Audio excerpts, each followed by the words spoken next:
I'm going to impart to you some wisdom that I've kind of figured out over the last couple of days. And to be honest, probably a little bit longer than that, but hard truths can be hard to accept. And that truth is this: ethics only apply to ethical people. If someone doesn't have a moral core, pointing out corruption isn't going to matter, because in their mind, their way of thinking, it doesn't matter. It's whatever you can do to better yourself, whether hurt somebody else or not, whether honest or not, doesn't matter. The ends justify the means. And that is such an alien mindset to me, at least it has been. And a lot of it's because of my own naivete.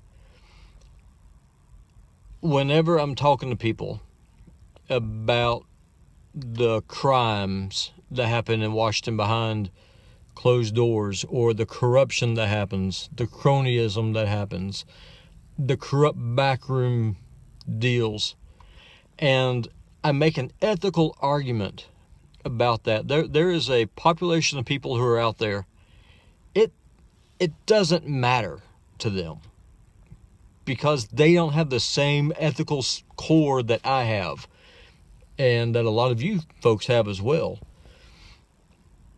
And the more and more that I've thought about that, I've realized you cannot have an ethical debate or expect an ethical discussion with someone who doesn't have any ethics. Kind of put it to you this way: if someone thinks that stealing is okay because a person I'm stealing from can afford it, whatever it is I'm taking, it's okay, it doesn't matter. The fact that it's theft doesn't matter. Or the fact that corruption is exposed. Let's take WikiLeaks, for example. It is blowing the lid off of the corruption that's in Washington. It's ripped the bandage off. It's letting the sunlight in, so that way we can see firsthand, in the actual handwriting of the people who've committed these acts, through their words on the printed page, what they believe, what they have done, and what they do to cover it up. As a moral person, I'm appreciative of that, because that gives us a chance to push back against that unethical behavior. And there are some other folks, again, who don't have that ethical core. It does not matter to them, because it does not affect them personally. And trying to have a discussion saying that, listen, this is wrong, using your influence, your position to sell influence, to sell political favors. It is morally wrong to do that. It doesn't matter to them. Again, because they don't have a moral core. You cannot have a discussion based around evidence, based around ethics, based around rule of law, based around just plain human decency to someone who does not have that same belief system. It doesn't matter. It's like peeing in the ocean. You're not going to make the sea level go up enough to flood Miami. It doesn't matter. And that's how it is with these folks. It's disgusting. It's sad. And these are people who you can't sway with reason. These are people that you can't sway with logic. These are people you can't sway with facts, because they benefit because of the corruption. Let's take the welfare kings and queens. They're a perfect example. They, as a rule, and I'm talking about people who are professional welfare recipients, they are never going to vote for a change to that system, even though they are stealing money from me and from you to enrich themselves. It doesn't matter to them, because they don't have that moral core. They feel that they're being benefited, so what difference does it make?